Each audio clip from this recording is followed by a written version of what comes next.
শুধু চিকিৎসা নয়, শিল্প হতে পারে মানসিক আরোগ্যের নতুন পথ, এমন ইঙ্গিত দিচ্ছে কোর্ট ওয়ার্ল্ড গ্যালারির এক গবেষণা। লন্ডনের ঐতিহাসিক এই গ্যালারিতে 50 জন অংশগ্রহণকারীর ওপর গবেষণা চালান কিংস কলেজের ফিজিওলজিস্ট ডক্টর টনি উডসের দল। অংশগ্রহণকারীদের একটি দলকে দেখানো হয় মানের এ বার অ্যাট দ্য ফোলিজ বার্ডসের সহ 5টি বিখ্যাত চিত্রকর্ম, আর অন্য দলকে একই ছবি কপি আকারে গ্যালারির বাইরে পরিবেশে।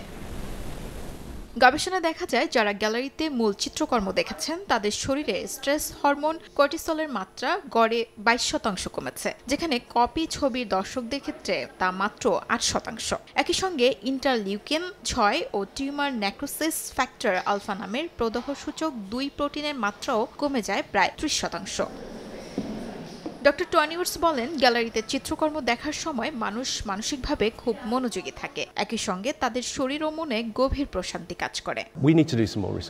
এই গবেষণায় 3টি শারীরিক সিস্টেমের কি ঘটে তা দেখা হয়েছিল। স্নায়ুতন্ত্রের সেই অংশ যা আমাদের হৃৎপিণ্ডের কার্যকলাপের যত্ন নেয়। লোকেরা যখন গ্যালারিতে শিল্পকর্ম দেখে তখন তাদের ঘনত্ব এবং মনোযোগের তীব্র সময়কাল থাকে, তাই তারা মানসিক সতর্কতা পায়। এটি তাদের উপর খুব শান্ত প্রভাব ফেলে।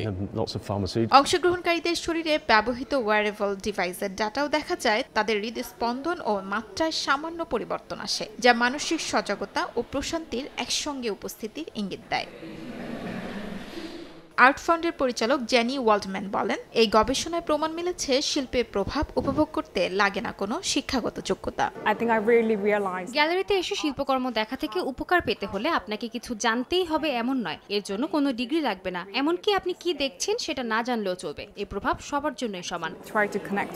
গবেষকরা বলছেন, ছোট আকারে এই পরীক্ষায় ফলাফল আশাব্যঞ্জক হলেও এর দীর্ঘমেয়াদী প্রভাব জানতে আরও বৃহৎ গবেষণা প্রয়োজন। তবে আপাত দৃষ্টিতে চিত্রকর্মের সামান্য কিছুটা সময় কাটাতে পারে এক সহজ ওষুধবিহীন সোশ্যাল প্রেসক্রিপশন। শিউলি রোজা, সময় সংবাদ।